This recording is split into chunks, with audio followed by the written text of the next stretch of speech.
We'll get started. It's on.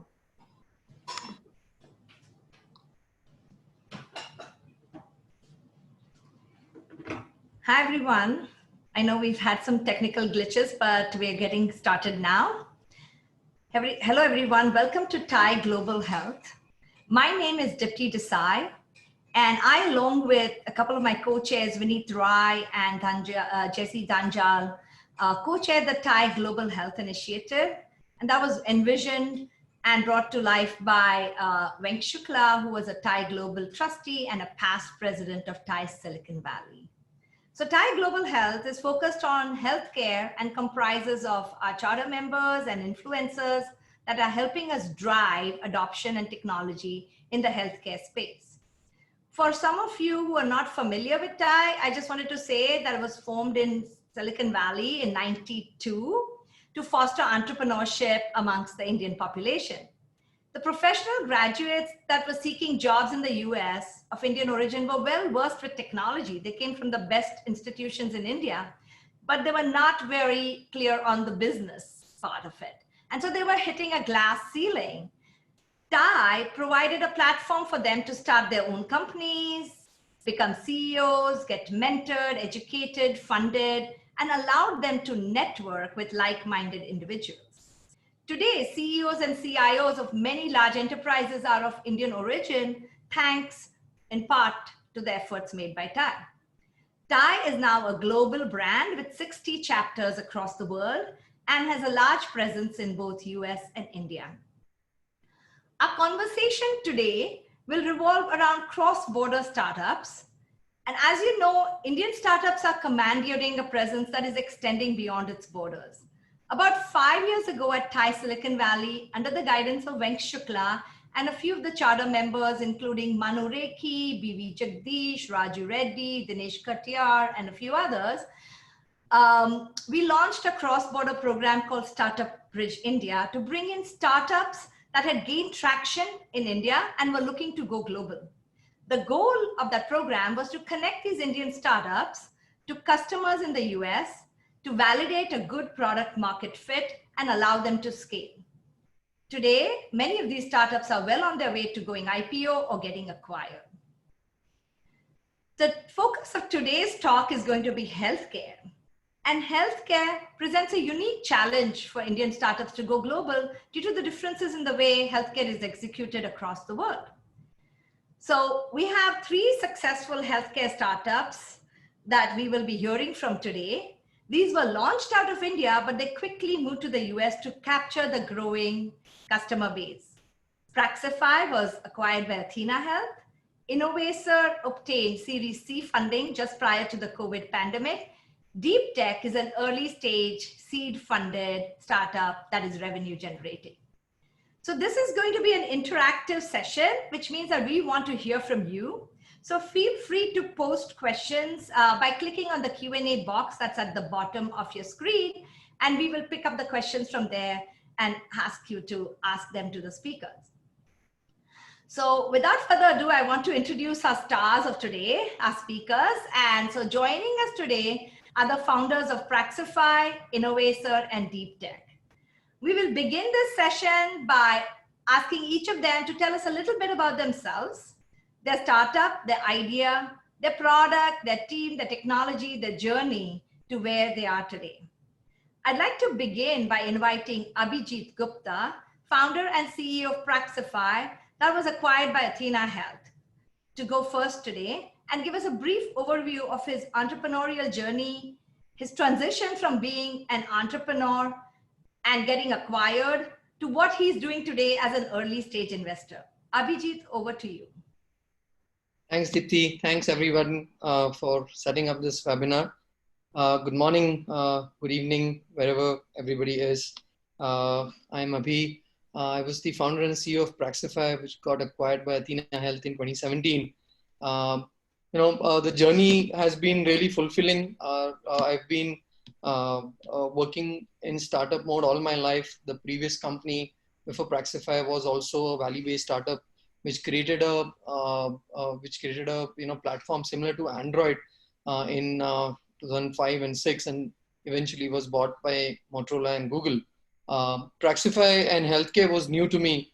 Never came across to healthcare before that. I was a compiler engineer to start with in my journey. Ported compilers to microchipsets and microcontrollers early in my life.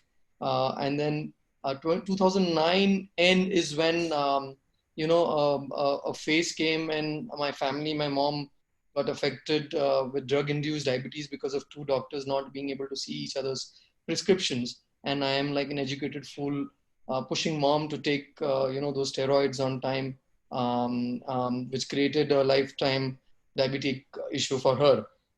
And that's where my journey started. The initial anger manifested into understanding the domain, the stakeholders, what's stopping healthcare to adopting technology at the front, what technology does to the patient-doctor relationship. Those were the kind of interests that I had while building Praxify, and we created a really global product, scaled quite well in India, some parts of Southeast Asia, but majorly pivoted into US in 2014 and scaled there before getting acquired by Athena Health. The journey with Athena Health was also very fulfilling. Praxify, now called as Athena One Mobile, is live with hundreds and thousands of users on the Athena network. And I just had an exit recently after 3 years running that business to start something which I really love into working with founders at a very early stage, helping them create products, create companies from India for the world. And that's where this thing called Abwara Capital has come in, where we're looking at cross-border healthcare startups to understand compliances, to understand GTMs, partnerships, and scale it from India to the world. Thanks, Abhijit. This gives us a great perspective to both the entrepreneurs and the investors in the audience who are participating in this webinar. And it's great to hear that you are a technology-focused person who's gone into healthcare. Many of our network is just the same. They are all very well versed in the technology, and the vertical healthcare is a little different, and they jump into it and then realize the challenges that come with it. But you navigated it very well, so I'm sure they may have some questions for you on that. So next we come to Innovaccer. To provide a more customer-focused and a technology-focused overview, I would like to invite the co-founder and chief customer officer of Innovaccer, Kanav Hasija, to walk us through the Innovaccer journey, another very interesting journey from a hackathon to a valuation of almost $500 million, hundreds of millions of dollars. Kanav, over to you. Sure. Thanks, Deepti, and thanks everyone. I think Innovaccer, as pretty close to Abhijit or Praxify, we are engineers at heart first, and then came into healthcare. I think our journey started back in 2013 and 14 when we saw two macro trends. One was that the cost of digital data storage was going down year by year, and the rise of data management technology was not picking up at that pace. So we soon realized that in a 10-year horizon back in 2013, there will be more data ponds than data lakes within organizations, and someone needs to solve for that. So we started with building a data management technology back in those days when big data was a pretty prevalent marketing boom, but we started small and said, hey, let's not take funding at that time, but let's solve some use cases. So we were self-funded and entered into the first product market fit we found into the data platform was in the business school research space. So we were helping business school professors and medical school professors to accumulate different data assets together using a data management technology to do research. And then slowly figure out that we can easily pivot this to industry. We raised a seed funding, build enterprise great product, and entered into very marquee customers like Harley Davidson, NASA, Disney, and Wolters Kluwer. And then this organization came in, Mercy One in Iowa, which wanted to connect different clinical data assets together, about 35 of them, EMRs in rural clinics within a span of 3 months. They had a grant money lying on it. And we took the challenge and did it. And at the same time, we realized that building a data platform, you cannot be vertically agnostic like the cloud operators. You have to choose one vertical to bring a differentiation. We chose healthcare for 3 simple reasons at that time, back in 2016.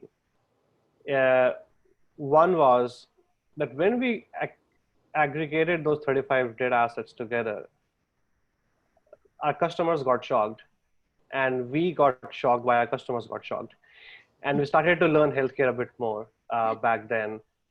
And what we realized is that everyone is moving from right to left in healthcare. What I mean by that is, on the right-hand side is the downstream application and the use cases.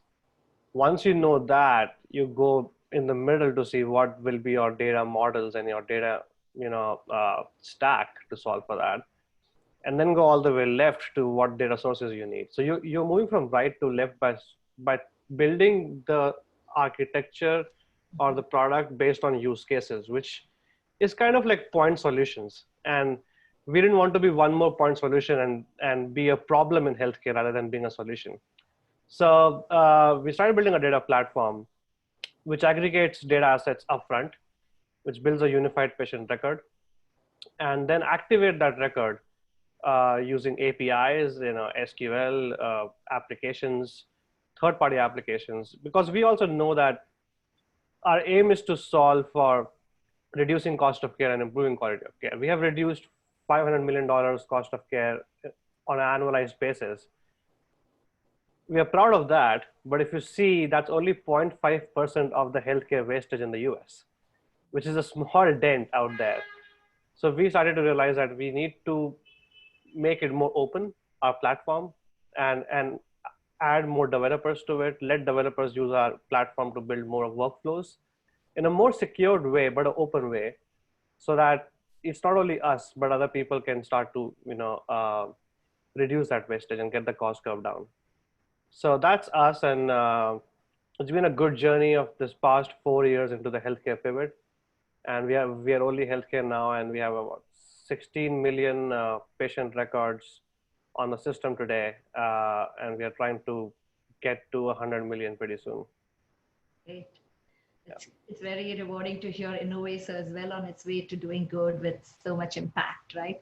And Innovaccer has a great executive team with strategic thinkers. I have to say, they were really wise to close their Series C round in February, just before the pandemic and pandemonium broke out in the US. So I think that was really far thinking. Finally, our third and last startup of the day is DeepTek. It is truly nimble. It is revenue generating and has some smart investors behind it. It is led by CEO Dr. Amit Kharat, a medical doctor by training. He has been an early adopter of technology in his practice. So let's hear from him. Amit, over to you. Thank you, Dipti. So I'll use a few slides to just describe what DeepTek is doing. So I'm the radiology domain expert at DeepTek, and I've been prior to this running my own teleradiology organization for kind of last 15 years. At DeepTek, what we are doing is we are leveraging AI for transforming radiology. And just to give you a little perspective on that, how we are doing that. I have been assisting in this job by Aniruddha, who's our chief data scientist, and he looks after data science. I look after the radiology domain. And then we have Ajit, who's looking after technology and business development. Very early in our journey, we have been supported by Entity Data, which is a global IT innovator, and followed by quickly by Nobori, which is a Mitsui Group company. And these have been the seed series funding that we have received. Also, we have been supported by our incubation partner, which is Edison XG, which we have just graduated out of last week.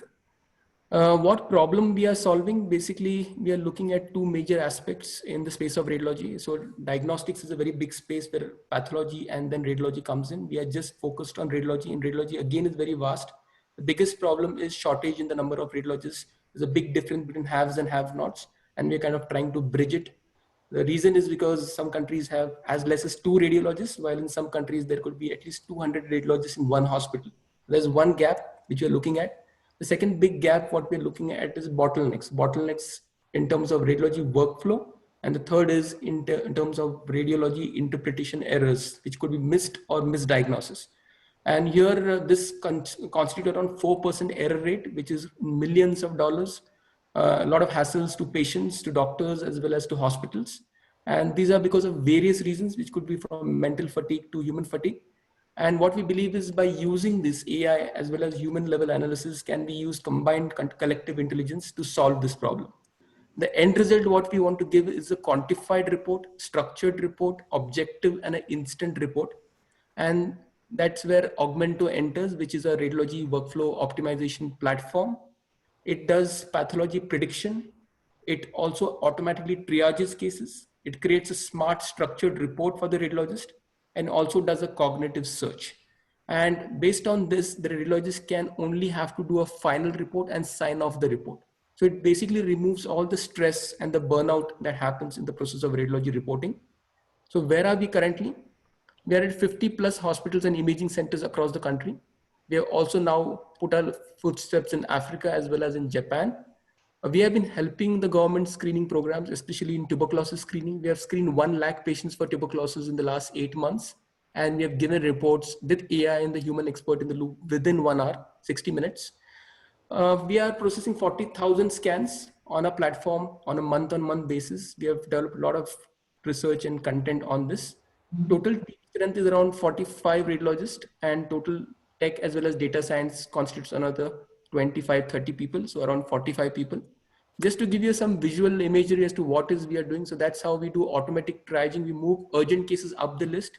Below is the Augmento tool, which is smart reporting, trying to generate a radiology report quickly within seconds. So where it's a 15-minute job is done in 3 minutes. What's a 3-minute job is done within 1 minute or 30 seconds. We do pathology localizations. We are not only working for CT chest, where we are improving radiology productivity, but we are also doing for knee joints. That's a COVID CT, where on the right is a normal, the CT scan without the deep learning algorithm. On the right is with the deep learning algorithm, identifying the COVID patches. So that's been deployed on the platform. We do 3 key things. We classify diseases. We localize disease, where exactly is the pathology, and we quantify. And we convert all these into a structured radiology report. Moving from brain, from chest, we also are looking at how we quantify brain tumors and get this textual data into the report, and same for liver tumors. The end game, what we are believing is that we want to democratize healthcare, make it really affordable, accessible, and available. And that's in short about what DeepTek is all about. Thank you. Over to you, Dipti. Thanks, Amit. Wow. Truly amazing journeys, all 3 of them. Thanks all for sharing. And now I know it's time for us to dive deeper into the themes that have emerged from these initial talks that they've given. I'd love to ask the audience also to chime in with their questions in the Q&A box down there. But while that happens, I like it if, Amit, if you can go to the next slide that I have on the Q&A, and I'll get started on the first question. I think my first question to begin off this whole journey in the Q&A section of this and the interactive part is learning from your mistakes. So learning from your mistakes and successes, I should say. Why be negative? So the question to all of you, and feel free to jump in, is grounded in science and regulated by the government, our healthcare is a challenging sector. In the life of any startup, there are plenty of opportunities for missteps, and pivoting is not as easy for healthcare as it is for companies developing tech solutions in other sectors. So in addition to being a cross-border company, you have to deal with multiple countries, governments, and this lack of pivoting and lack of movement, privacy, etc. So the debt is stacked against you. And mistakes in healthcare can be very fatal, right? So wanted to know from you, how is it that your startups navigated through this landmine? Any stories that you can share, and how you avoided these costly mistakes, and how you steered through the ones that you could not avoid? I think you need to share the right slide deck also, Amit. Yeah. Abhijit, you want to start us off with this? Yeah. So, as you rightly pointed out, this is a domain which cannot afford mistakes.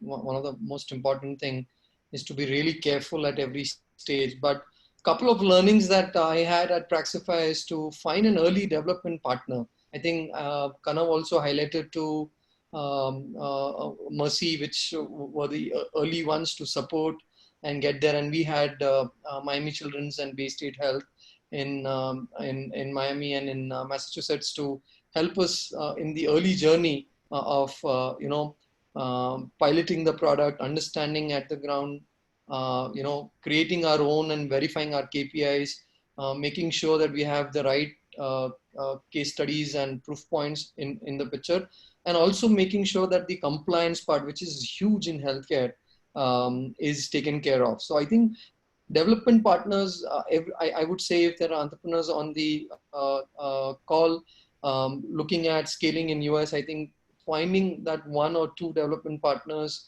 and I think US healthcare, there are innovation arms of large health systems that do this. It's not very difficult today if you have a good product and the right mindset to get there. The other learning that I had is that predominantly Indians, need not be generic. We are not great marketers of our own product. We don't go and do a right PR. We don't go and release a paper about the achievements that we've done. And that's one of the learnings that I've learned. We had a paper which got published early 2016, 2017, where we showed that any physician using Praxify had about 42% efficiency gain over their existing EHRs. And we was like, it was okay for us. We were happy with that, but we never thought about sharing it and doing a time motion study and releasing it out so that people can understand and learn from it. But that's one learning that I would say that all of us need to learn early on. Anybody else? Kanav? Yeah, no, sure. I think to add on to what Abhijit said, great points. I think I echo those points too. The only thing I would like to add as a flavor to it is the first thing to recognize is that you can make a mistake, and you know very little about healthcare because it's too complex. So the first problem that I've seen with more startup founders is they think they have learned it all and they know it all, which is something that you should never think, especially in healthcare. And the way to do it is be humble and, as Abhijit said, go hand in hand and deep glove with your first few customers, right? I mean, I still remember at Mercy, my customer have a picture of me sleeping on his couch in the morning when he came in the office. So that was the first 3 months, right? Just sleeping in their offices, waking up there and, learning everything about it. I think the second thing I would like to say is, security. Regulations is one, but within regulations, there's security, which is a huge problem that could make or break a business. And most people don't realize that until it hits them, which is not a good sign to do. And I still remember someone telling me from the White House officials that they tried to they did an ethical hacking exercise to penetrate Pentagon, and they could do that in 2 minutes. So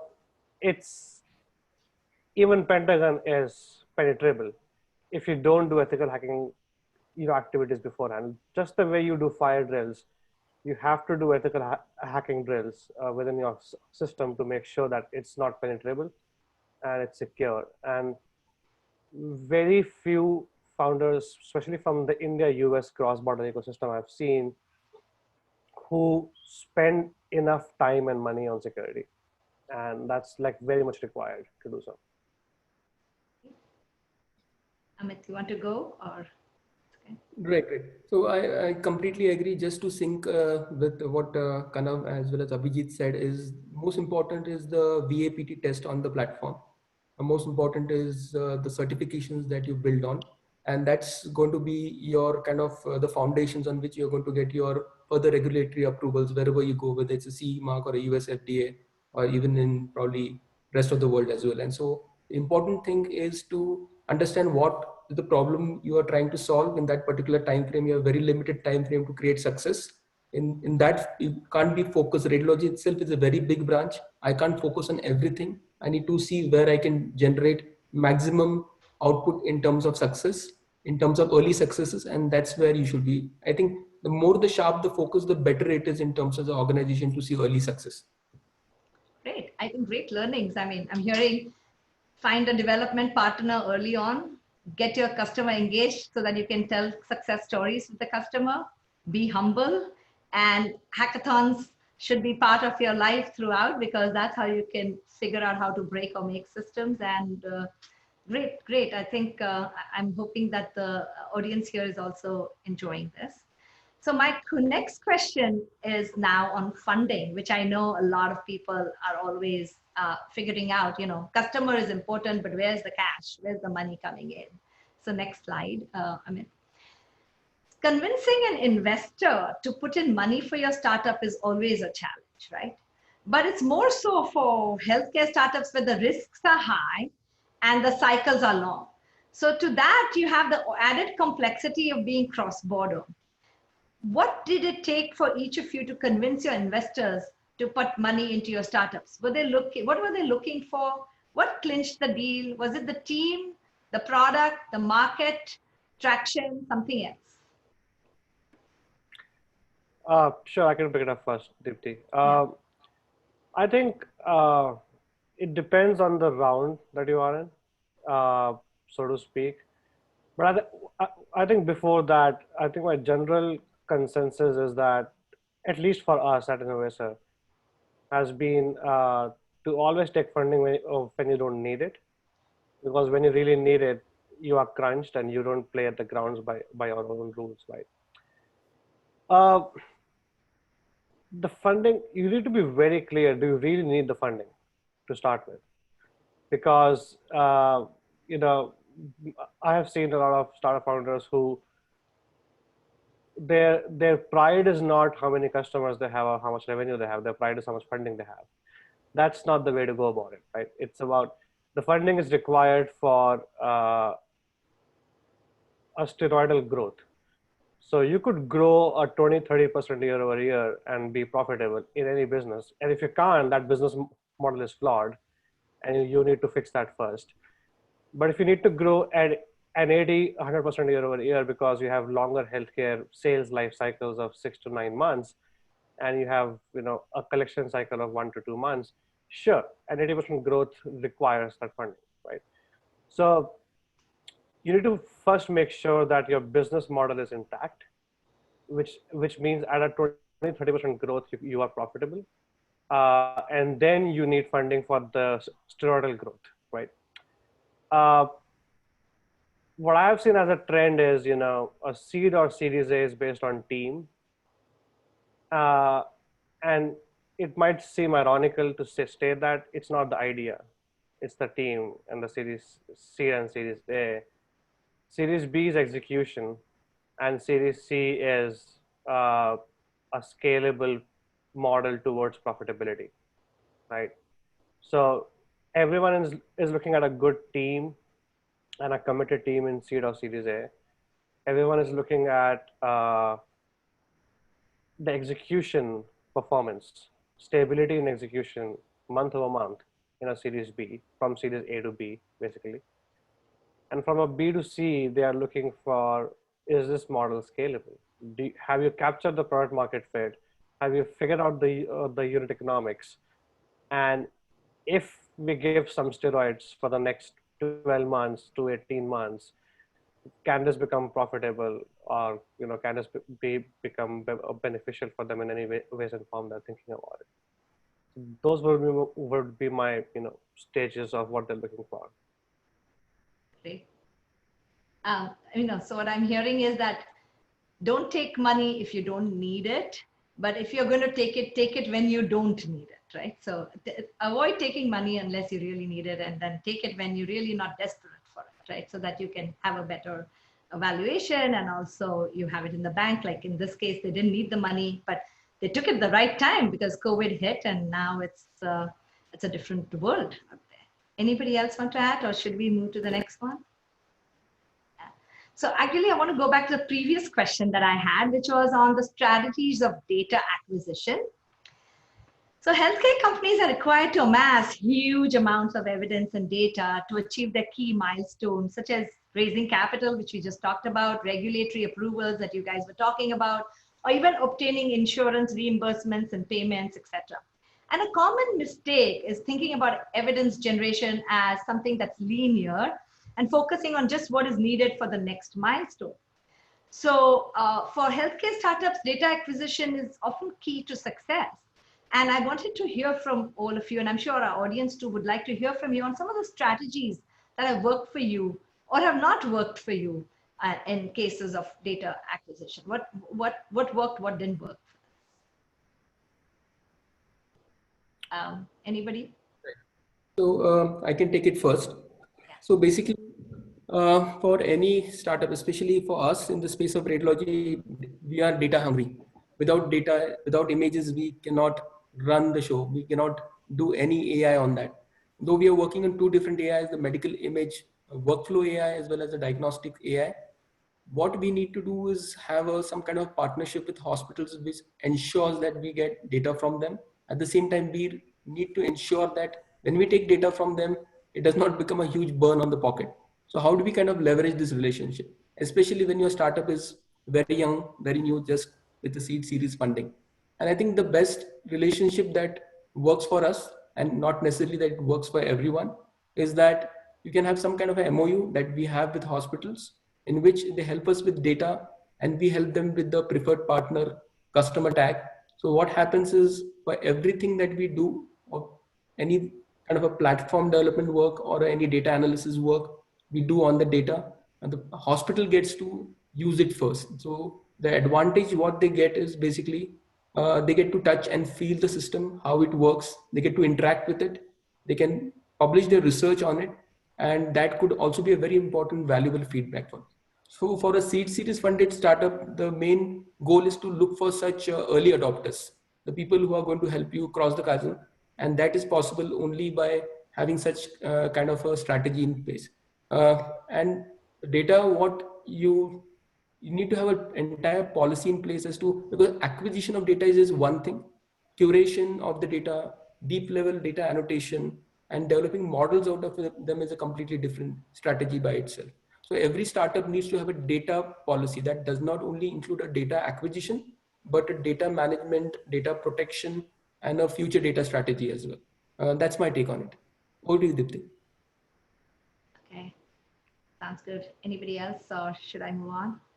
Yeah, just real quick on that is, in an enterprise SaaS business, it's very important to have some data attributes to learn about your customers, to learn about your users, to learn about, how they're behaving or interacting, to build differentiation points around you, right? And in healthcare, we always see, at the starting point, beggars can't be choosers. You have to work around your customers' policies. Do you have an on-premise setup? Are you on cloud? Are you multi-tenant? Are you not? But eventually, you need to be a multi-tenant system to make sure that you have the rights to at least the behavioral data, or the rights to at least the user data, the metadata at the very least, to constantly perform and improve your systems. And as we say, a network becomes stronger every time a node gets added to it. So that smartness only comes when you are getting that data back. And if it's an on-premise system, you can't do that, or you might with some legal and contractual boundaries. But keep on thinking about, like, are you controlling the data narrative, at least the one, not the PHI, but at least the one that you require to run your business? That's very important. Yeah, thanks. Wise, good inputs on this. So the next question I have is on forming the right team, right? As you know, that starting a company has lots of challenges, as you just heard. But the first is, of course, having a good idea. The next is executing that idea. And for that, you need the right team. So how did you assemble the right team? Being a cross-border company, any specific challenges that you wish to discuss on team dynamics, growing pains? I see a question from the audience on moving the headquarters, which I know a few of you that did. How to attract the best minds in healthcare when you do that. I mean, be it advisors or investors or engineers or scientists. Did you guys create a playbook that you would like to discuss or share? Any of the above? So who wants to go first? Sure, I can pick it up, Deepti. I think the first few years was very interesting, and we still joke about it at the company. We used to like travel from India to US, 6 times, 7 times a year, doing sales and sleeping in Motel 6 and Motel 12s, and sleeping on bus stations because we didn't have money. To all the way to now, we can sleep in Hiltons and whatnot, right? But I think you have to be lean and nimble the first few years until you have a good traction, and then you need to slowly move your customer-facing teams first. So sales and customer success needs to move first to the US, and then we believe engineering, if it's strong enough, you don't need to move it. But some architectural teams can move, which are closer to the market, because the architectural teams need to know the market. But in short, our philosophy was whatever requires market understanding, be it architecture and engineering or product management or customer success, needs to be in the US. Because it's still hard to, many of US people don't know US healthcare. How do you expect Indian people to know US healthcare, right? So it's so tough to teach the nuances of US healthcare to folks in India. But once you tell them what is required to be built or what is broken, they can start thinking about really amazing ideas on how to build those things, right? But at the same time, in healthcare, it's important to, as I said, you need to be humble to know, to realize that you don't know enough, and you need to have like very sounding boards next to you to tell you what you don't know. It is very important to keep on marketing yourself in the market and letting you know what your thoughts are. Like Abhijit said, we are not good marketers, being Indians, by our bringing on the culture we have in there. But it is very important to share your vision publicly and to share your thoughts publicly, so that those renowned personalities in healthcare start getting attracted to you. Because if you're not sharing your vision and thoughts in the public, you're not writing blogs, you're not writing your thought leadership there, no one will attract with you. So our journey was to keep on writing our thoughts, and then we slowly started attracting 1 or 2 leaders, and then the network starts.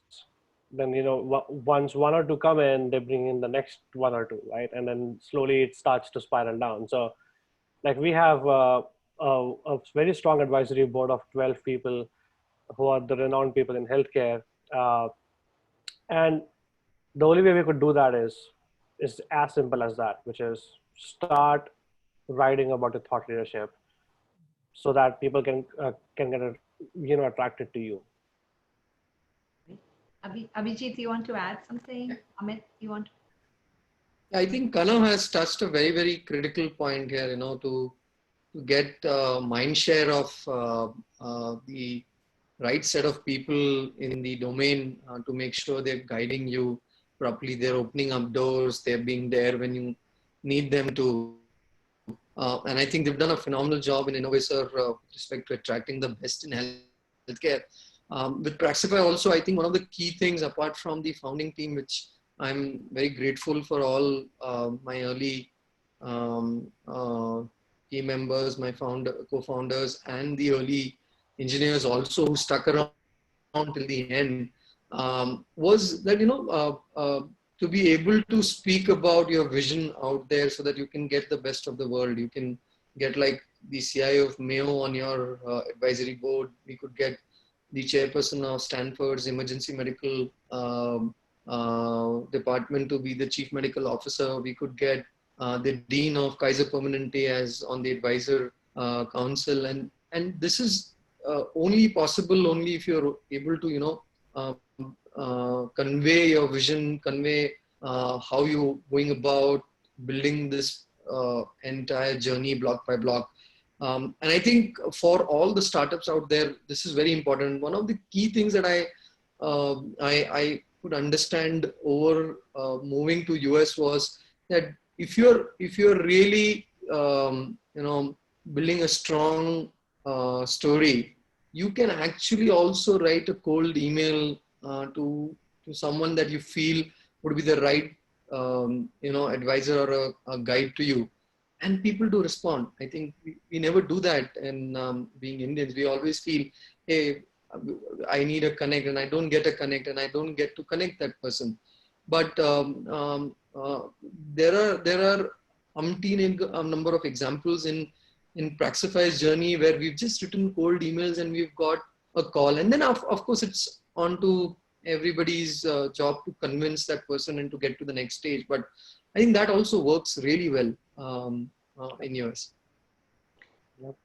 Great, yeah. So actually I have a comment from S. Gurk to all of you. The speaker saying it's so exciting to see healthcare innovation, especially by Indians and also in India. So big round of applause to all of you here who are, being the pioneers for success for this cross-border thing. Also, he has a question. As a physician, I believe that time for healthcare disruption is long due. There are lots of opportunities in healthcare delivery. How do you change the mindset of incumbent healthcare providers and stakeholders during this transition?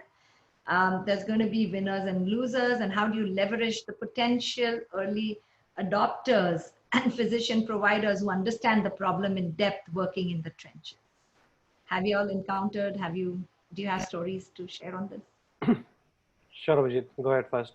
Yeah, I think one of the key things here is, as she's pointed out, getting the early adopters to be really your brand ambassadors.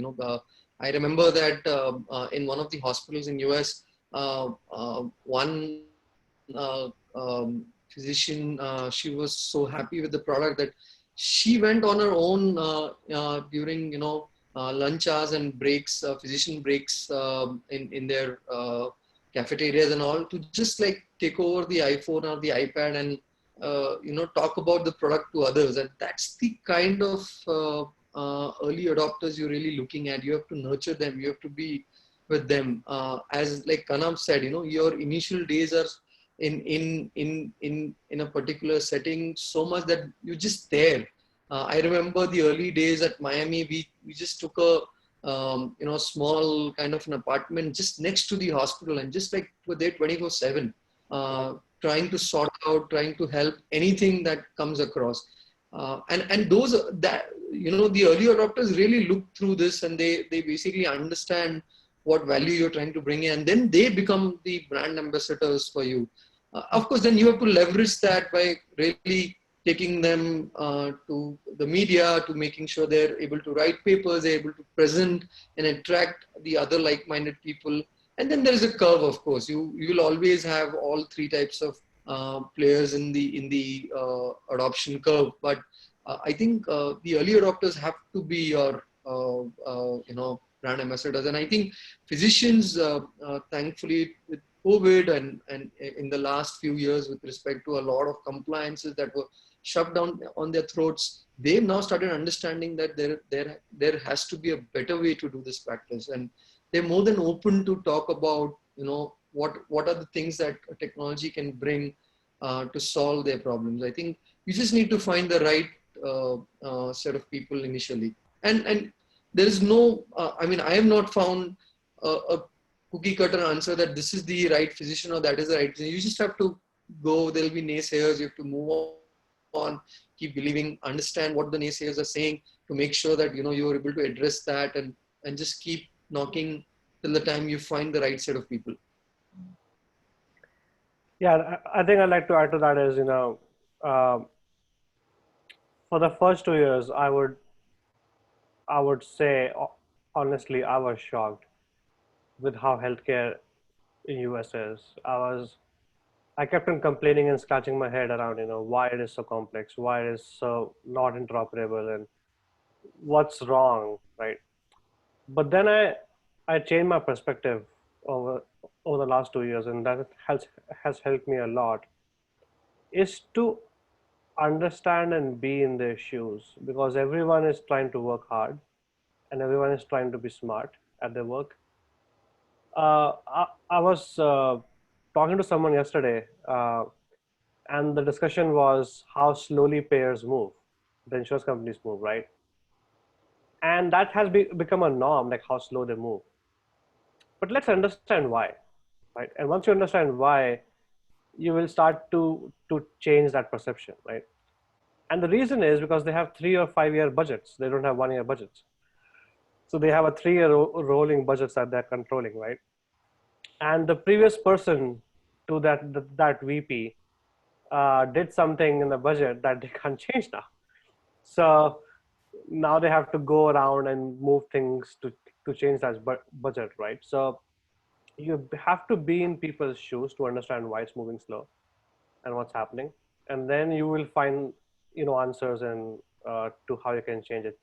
Like Abhijit said, there is no one short answer to this, but the short answer I've found is understand why they're moving slow, or why they're not adapting, or what's happening, and then you will be able to find answers. Like we found an answer in the provider space, is like, why do providers do not use anything else but the EMR as the tech?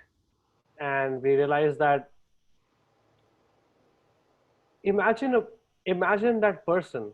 I mean, coming from a technology space, imagine that person who has to change their password every 90 days because of HIPAA for every new technology. They have to remember now 10 passwords, which will multiply to 20. They have to click and log in again. They entered medicine to spend 7 of the 10 minutes with a patient in an office visit, and not technology, but they're spending 7 minutes with computers, right?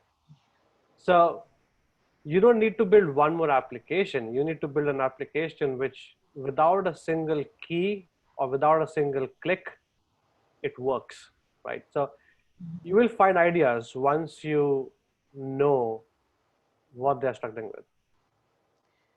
And that's so true, right? I mean, that brings me to the next question, which is product market fit, right?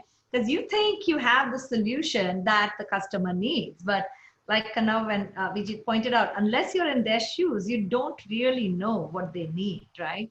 So, and that is why many healthcare companies fail, because they think they have the right solution, but the customers think otherwise. So adoption becomes difficult, and payers and patients don't adopt because the product is not there, it's lacking.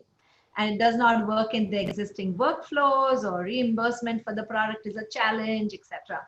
So, I mean, you just talked about it. So, I mean, is there anything else you want to add on how you've dealt with them when you realize that your product is not fitting with what their workflows have? And have you done something proactively or reactively to make it better?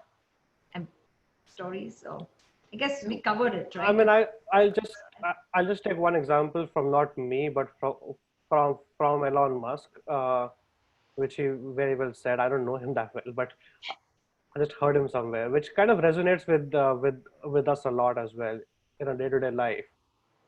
So when they were building PayPal, Elon and Peter Thiel, when they joined forces to build PayPal, like the first 1 month, they were just coding, right? They didn't go to market and whatnot.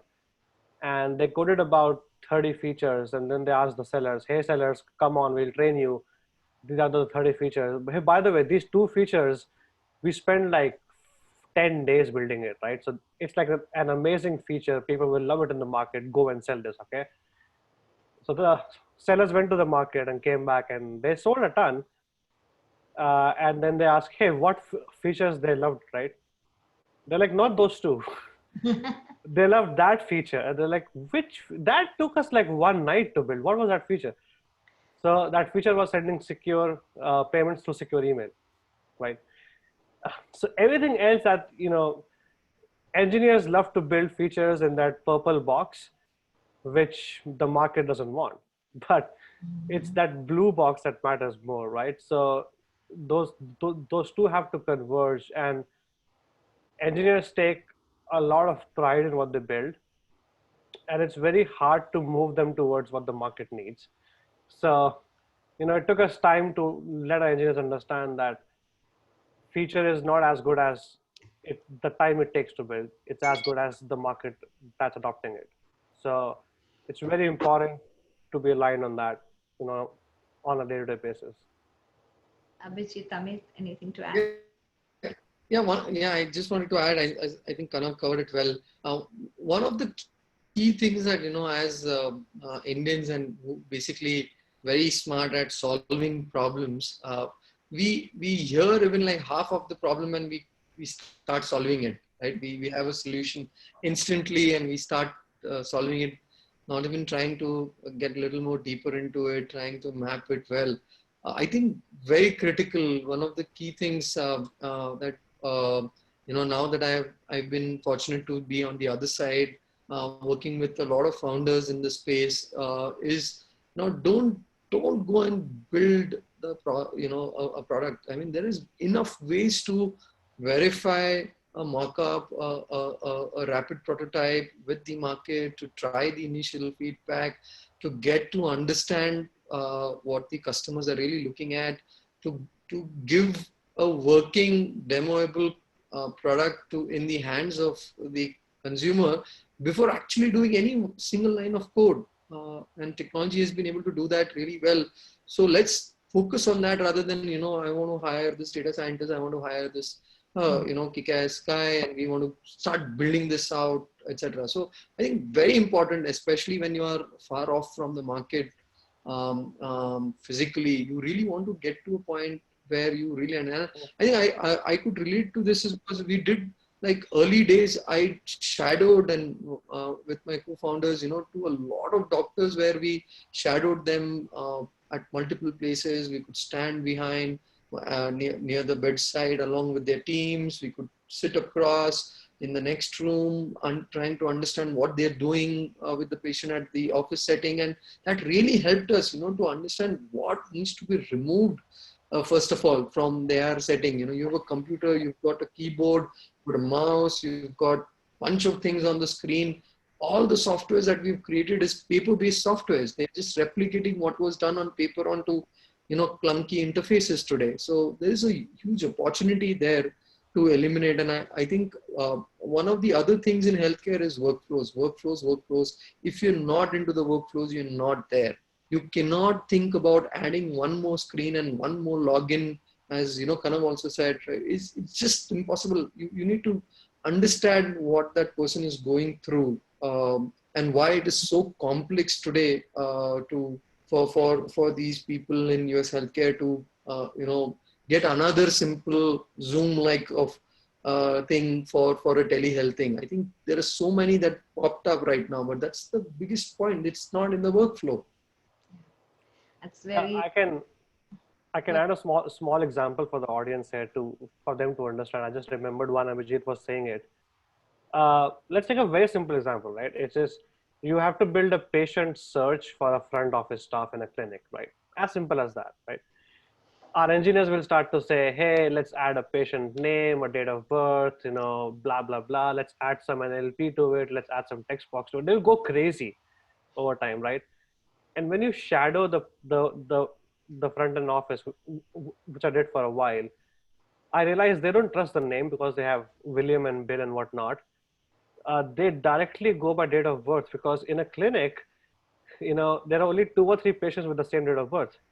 So all they do is just enter the date of birth and they reconfirm those 2 or 3 names with the patient who's in front of them. So all you need to build is that date of birth search, right? And not that fancy NLP and text box and whatnot. So I think that's like one nuanced example of saying how this purple box can come close to the blue box. Very, very true. So basically, it's like you have to put yourself in the shoes of the user to understand what you need to build, right? So, and that brings me to the next question, and that also answers Anurag's question. I think Abhijit added that, do you build a MVP, or do you need to wait for a perfectly baked product before you launch? Obviously, you need to really understand what the need is before you build it all out. So it's kind of like a back and forth, right?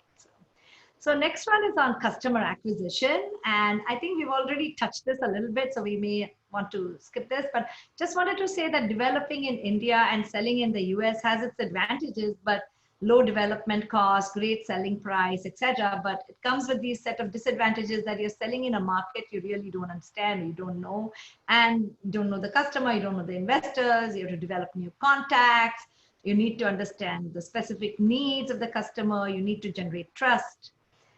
And that's a very big, important thing, right? Generating trust with the customer. So, as a result, it takes time to acquire a customer, the barrier is high. And so how do you gain that trust of that customer? How do you become successful? What do you need to do in order to, become more successful? How can you, because you acquire customers, you're going to scale. So this is like the critical part of it, other than developing a great product, of course. So any stories to share on this? And Kanam, or? I would just say that there's a saying which came up in 1900s, right, which said, "Customer is always right," and I learned that the hard way, right, which is, as the same statement again, be humble. It's the customer's money on the line. It's not your money on the line. So the way I tell to our people is, customer is always right about the problem. It's you who have to be right about the solution. Mm-hmm. And to do that, you have to work closely with them and acquire them, right? And to gain their trust, I still remember, like I was back in 2016. There was a time when the customer was not happy, and we only had 2 months to fix it. Otherwise, we lost that customer. And I was supposedly about to get married after 2.5 months. So I had my marriage and my customer on the line, and had to finish everything in 2 months, spend nights and days to do that, and then get married. But I think the key was that spending those 2 months with the customer, getting their trust, made us make sure that that customer becomes referenceable. And in healthcare, referenceable customer is very important. It's a very small world. Healthcare is a very small world.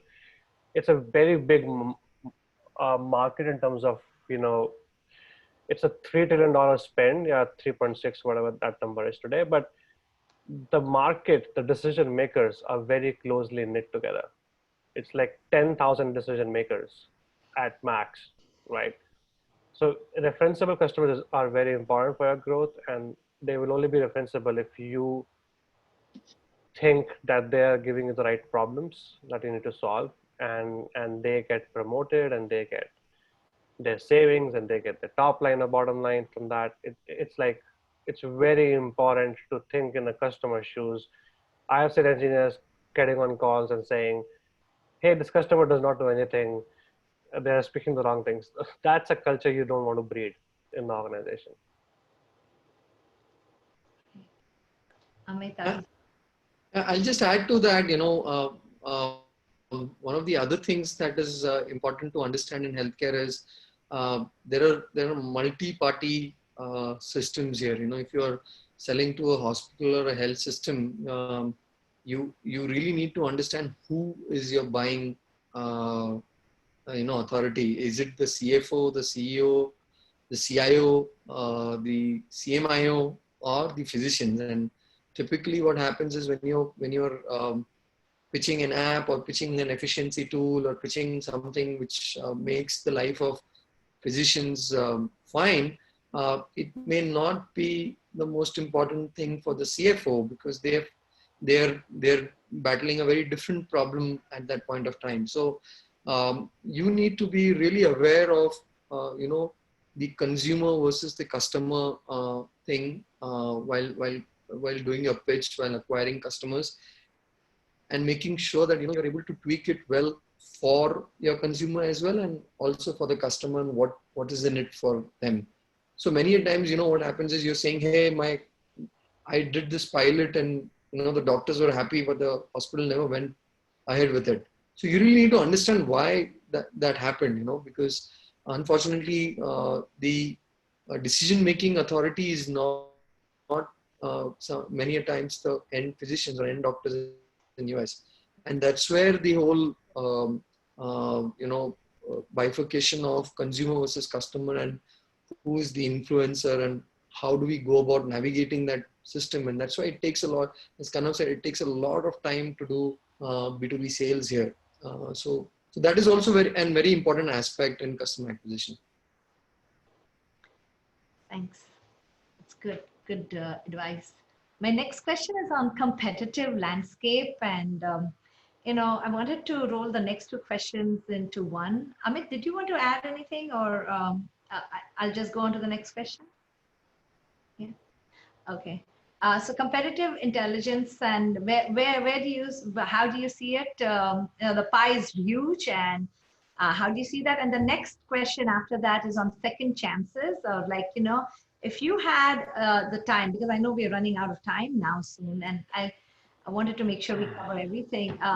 If you were to do this all over again, what would you do differently if you got a chance to do this? Abhijit, you want to go first, or Amit? Abhijit? I can take this quickly. Abhijit can add, Kanav can add. For us, it has always been, if I go to the market with just an AI product, it's going to be a long time before it gets FDA approval. And Kanav's journey, Abhijit's journey, I think the FDA approval is a pretty long process. What we are doing basically to go in, and what is our unique differentiator is we are AI with a human expert in the loop. And I think that is a unique differentiator at DeepTek for us. With this particular philosophy, what happens is the radiologist or the physicians here own the report and own the final decision making for that report. The advantage what they get in this end result is the time saved in making the clicks saved, which were discussed previously, is the clicks saved, the time saved in making that report. And I think that's amongst one of the key differentiators, which differentiate us from so many other product companies which are developing AI tools in the radiology space. Abhijit as well as Kanav can add to this. Competitive intelligence, according to me, has the single truth to me in competitive intelligence has been who you are running the deal against. So you could think about multiple competitors. There are 700 vendors out there in the market in every space you are in healthcare. But the key is, who are you running the deal against? So if you keep on knowing who is against you in those deals and who is the one who's coming on top, you need to beat them every year, right? So we have been upping our game and changing our competitors every year, but we keep a strong, intelligence on who is against us and why, and how do we win against it. You could get lost in, there are these 700 players, but we believe these three are the competitors. Are those three competing against you? And if they are, then yes, they are your competitors, right? So that's the sole truth according to me. Abhijit, about you, and also about what would you do if you had to do it all over again? I think I see competitors not just like companies or vendors or other market forces, but even like people, because in healthcare, this industry has been digitized very recently. The way it has happened is not, the best way to do that. So you've got people from large incumbent EHR systems sitting there doing decisions for those healthcare systems, because the healthcare systems could not hire people having knowledge about the whole thing, but they just said that, okay, the person who was implementing the entire EHR would come and sit with me in my IT office. And those are the guys who are not ready to let any new systems which will change the way physicians practice come into it. So your competitors are very different. You need to be really open about who those competitors are. What would I do differently if I was doing it differently is, I think one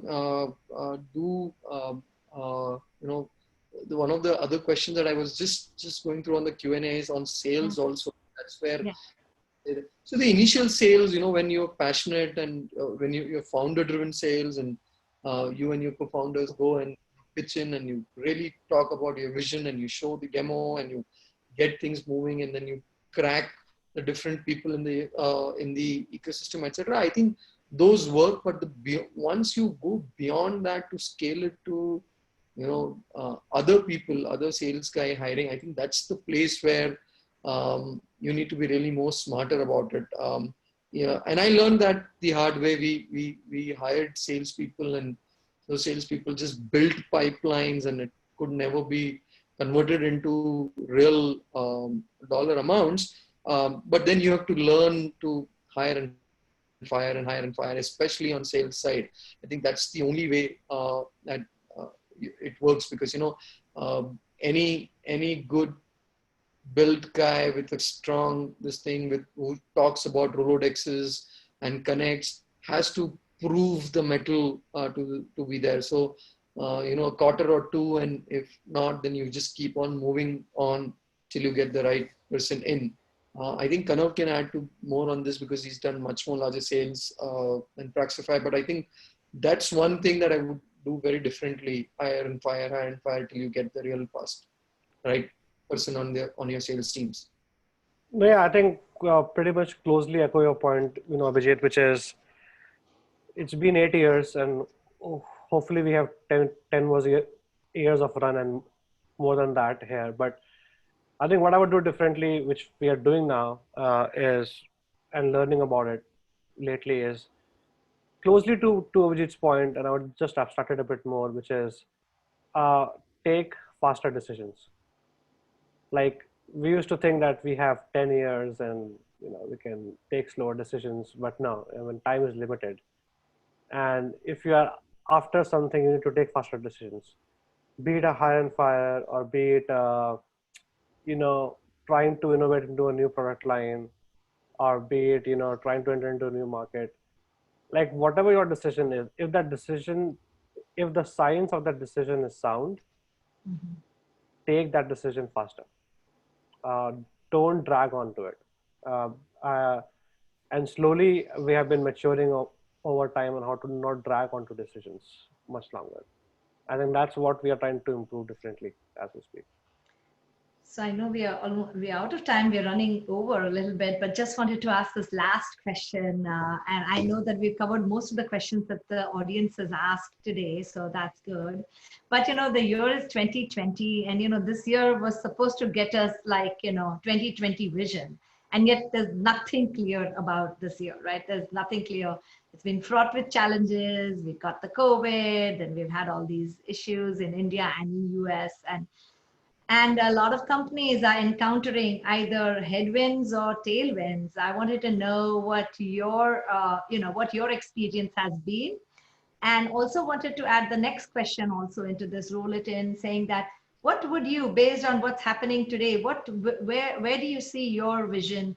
What do you see as the next steps? Tell a little bit about, what are your thoughts on where you see yourself next and what your exit strategies look like?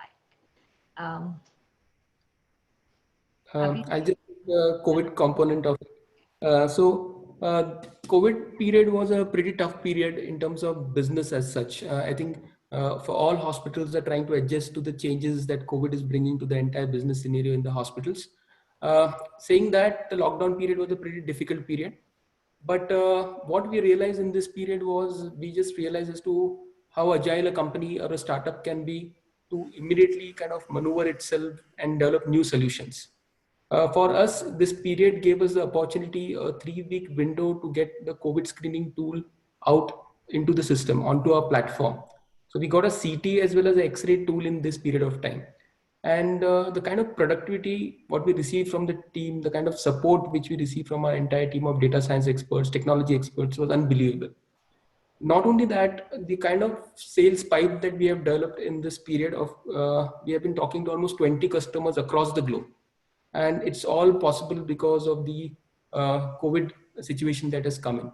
Not necessarily that these will turn to some kind of deals, but what we believe is that we got a foot in the door where we could at least talk to the customer, which were very difficult to engage prior to this, because there's a lot of things on their mind, as Abhijit rightly said. But this gave them the opportunity to connect with us, to understand what we are doing, and know that we do things other than COVID as well. And what are these, and then how the discussion moves in that space. And I think that's been a really important opportunity for us. Uh, Regarding the second component, I think we are too early. We're just 2 years in the journey. And we believe that we in the company would stay with the company and develop these tools and solutions and drive it towards the autonomous radiology that we dream that we could bring in the next few years. But I think that's the plan for us for now. Over to Abhijit and Kanav to add their points of view. Yeah, I think I completely echo Amit's point. There's I'll just add that every company which runs for more than 10, 20 years will face one recession, will face something like COVID. It's gonna happen.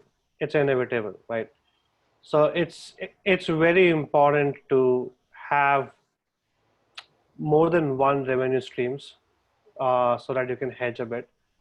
And it's also very important to have the nimbleness to adapt and build up a revenue stream which is based on the changing demands in the market, right?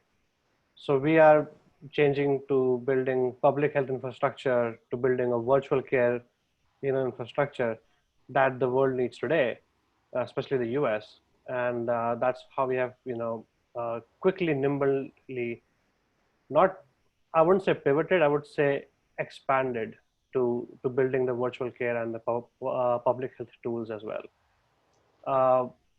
Where do I see as our next step, our exit strategy? We don't have an exit strategy yet. Our strategy is as simple as getting more lives on the platform, getting more developers, activating more workflows. We are at 16 million lives. We are at 10,000 clinicians. We want to keep on increasing this and build an ecosystem which can strive longer than us. And once we have done that, then we have multiple options ahead of us, and we will see what to do. Yeah. Abhijit?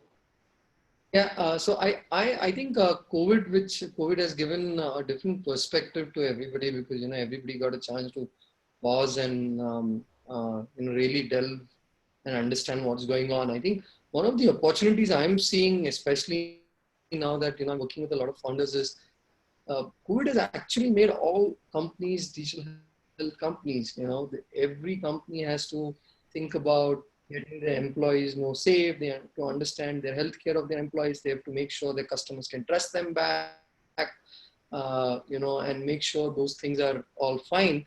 So I think there's so much of opportunity that has come, and a lens on healthcare has been so strong in this period that I think entrepreneurs now can really look at changing the way things were doing. And I think this has become like a right push in that direction.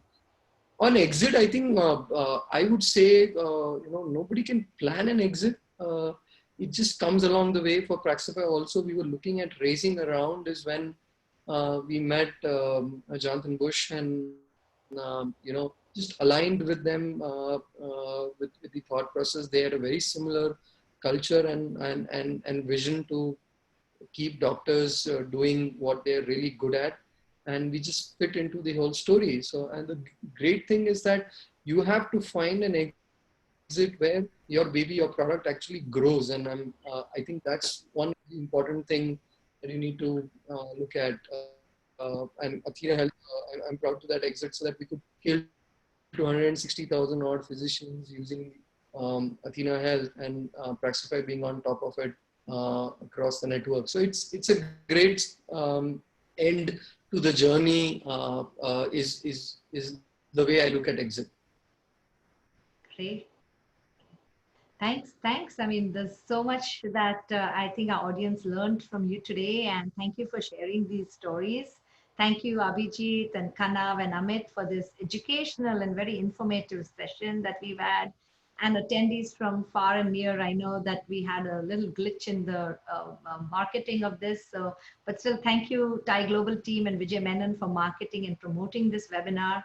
Thank you to my co-chairs. I see Jesse is over here. Jesse, Danyal, and Vineet Patni and I co-chair the TiE Global Health SIG, which was launched by Venk Shukla, past president and trustee of TiE Global Health. And so very happy to have this platform where people who are interested in healthcare can share information and exchange information. And we'll be sharing, this is recorded, so we'll be sharing this video with all of those that registered for the session. And also the three speakers have graciously given their emails to us to be shared to the attendees in case they want to continue the dialogue with them. So we will share that along with the recording. So thank you everyone, and stay isolated, stay safe, and hope to meet you again at a future TiE Global Health webinar.